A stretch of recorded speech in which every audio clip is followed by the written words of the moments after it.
여러분들께 제가 질문 하나 드려보겠습니다. 성경에 이 거룩이라는 단어가 가장 먼저 나오는 곳은 어디일까요? 답은 바로 창세기입니다. 창세기에 거룩이라는 말이 가장 먼저 나오면서 딱 한 번 나오는데 그것이 바로 창세기 2장 3절입니다. 하나님이 그 일곱째 날을 복되게 하사 거룩하게 하셨으니 이는 하나님이 창조하시며 만드시던 모든 일을 마치시고 그날에 안식하셨음이니라. 여기 성경에 등장하는 거룩함의 첫 번째 대상은 바로 일곱째 날이라는 시간이었습니다. 참 의외이지 않습니까? 우리는 하나님께서 어떤 장소라든지 혹은 제단과 같은 어떤 사물을 거룩하게 하셨을 것이다 라고 생각을 하지만 가장 먼저 거룩하게 하신 것은 바로 이 시간이었습니다. 그렇다면 왜 하나님께서는 장소나 물건이 아닌 이 시간을 구별하신 것일까요? 지난해 9월 24일 사우디아라비아의 메카에는 수많은 사람들이 몰려들었습니다. 왜냐하면 그때가 바로 이 하지라고 불리는 이슬람교의 성지순례 기간이었기 때문인데요. 그런데 이 행사 도중에 압사 사고가 발생해서 무려 2121명이 목숨을 잃었습니다. 성지순례 행사 중에 하나인 이 마귀 돌기둥에 돌을 던지는 의식을 치르는 과정에서 수십만 명의 신자들이 이 돌을 던지기 위해서 몰려들다가 앞에 넘어진 사람들을 밟고 지나가다 이런 대형 참사가 벌어지게 된 것입니다. 만일 하나님께서 우리에게도 이처럼 한 장소를 정해놓고는 이곳에서만 예배를 드려야 된다라고 하셨다면 분명 이와 같은 비극적인 일들이 벌어졌을 것입니다. 그러나 하나님께서는 예배를 위하여 장소나 어떤 물건을 구별하시기 전에 가장 먼저 이 시간을 구별하셨습니다. 인류의 역사가 시작될 때 세상에는 단 하나의 거룩함, 곧 이 시간의 거룩함만이 존재했습니다. 그 이후에 하나님께서는 신의 산에서 이 인간의 거룩함을 요구하셨고요. 마지막으로 이 공간의 거룩함, 즉 성막을 짓도록 명령하셨습니다. 정리해보면 시간의 거룩함이 가장 먼저 왔고 그 다음으로는 인간의 거룩함, 그리고 가장 마지막에 공간의 거룩함이 나온 것이죠. 이처럼 하나님께서는 예배를 위해 시간을 구별하신 이유는 공간은 우리가 찾아가야 하지만 시간은 우리를 찾아오기 때문입니다. 어디에 있든지 또 무엇을 하든지 일주일마다 돌아오는 안식의 시간은 어김없이 우리를 찾아오는 것이죠. 구소련 당시에 이 공산권에서는 기독교 신앙을 가지는 것이 불법이었습니다. 그래서 그리스도인들이 예배를 드리거나 기도회를 할 때에는 아주 비밀리에 모임을 가졌죠. 그런데 하루는 그 모임에 대한 정보가 새어나가서 예배를 드리고 있는데 이 경찰들이 들이닥칩니다. 결국 예배를 드리고 있던 모든 사람들은 감옥에 갇히게 됐죠. 하지만 이처럼 감옥에 있는 사람이나 또는 이 땅굴에 숨어서 신앙을 하는 사람에게도 안식일이라는 시간은 피해가지 않습니다.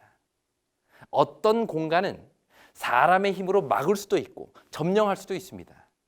또한 어떤 물건이나 건물은 부술 수도 있고 빼앗을 수도 있죠. 그러나 결코 빼앗을 수 없는 한 가지, 그것은 바로 시간입니다. 누구나 또 어디서나 차별 없이 누릴 수 있는 시간 속의 거룩함, 이것이 바로 하나님께서 안식일을 구별하신 이유입니다. 그래서 아브라함 조슈아 헷셀이라는 사람은 안식일을 일컬어 시간 속의 궁전이다 라고 표현을 했습니다. 자, 그렇다면 이렇게 시간으로서 구별된 안식일은 어떤 의미가 있을까요? 과연 하나님께서는 안식일이라는 그 시간 속에 무엇을 담아 놓으셨을까요? 우리는 십계명을 통해서 안식일에 담긴 의미를 깨닫게 됩니다. 구약에 보면 십계명이 두 번 나오는데요. 한 번은 출애굽기 20장에 나오고 또 한 번은 신명기 5장에 나옵니다. 그런데 이 내용을 보면 이 둘 사이에 약간의 차이가 있습니다. 먼저 이 출애굽기 20장에는 8절에 안식일에 대해서 이렇게 이야기를 합니다. 안식일을 기억하여 거룩히 지키라. 그 다음에 11절부터는 안식일을 지켜야 하는 이유를 이렇게 설명하고 있습니다. 이는 엿새 동안에 나 여호와가 하늘과 땅과 바다와 그 가운데 모든 것을 만들고 일곱째 날에 쉬었습니다.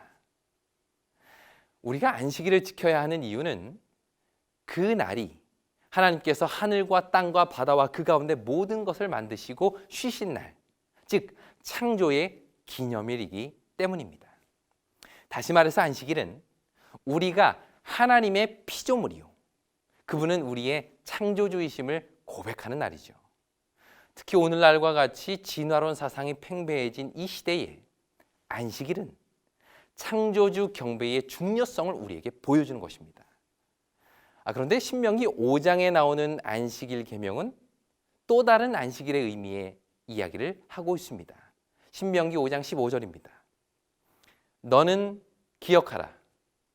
내가 애굽 땅에서 종 되었더니 내 하나님 여호와가 강한 손과 편 팔로 거기서 너를 인도하여 내었나니 그러므로 내 하나님 여호와가 내게 명령하여 안식일을 지키라 하셨느니라. 여기에는 안식일을 구원의 기념일로 소개합니다. 하나님께서 애굽으로부터 건져내신 그 구원을 기념하기 위하여 안식일을 지키라는 것이죠. 매 안식일 하나님께 드려지는 그 예배를 통해서 우리를 죄에서 구원하시고 참된 안식으로 인도하신 그 하나님께 감사하는 것, 이것이 안식일에 담긴 또 다른 의미인 것입니다. 이처럼 안식일은 창조의 기념일임과 동시에 구원의 기념일인 것입니다. 하나님이 나의 주인 되시고 나의 창조주 되시는 것을 고백하는 날임과 동시에 나의 구원자 되심을 찬양하는 날, 그 날이 바로 안식일인 것이죠. 그러므로 안식일은 창조 때부터 시작해서 구원이 온전히 이루어지는 예수 그리스도의 재림 때까지 모든 하나님의 백성들이 기억하여 거룩히 지켜야 할 예배일, 그 예배일로 우리에게 주신 것입니다. 이탈리아 밀라노에 가면 이 레오나르도 다빈치가 그린 최후의 만찬이라는 명화가 있습니다. 워낙 오래되다 보니까 색이 바래기도 하고 여기저기 금 간 곳도 있지만 그 가치는 여전히 변함이 없죠. 아무리 색깔이 선명하고 또 훼손되지 않는 사본을 준다 하더라도 진품의 가치와는 비교할 수가 없습니다. 왜 그럴까요? 그것은 진품만이 가지고 있는 탁월한 예술성 때문입니다. 마찬가지로 안식일이 아무리 무시되고 오늘날 그 날을 기억하는 자들이 많지 않다 하더라도 그 날이 담고 있는 가치는 결코 변하지 않는 것입니다.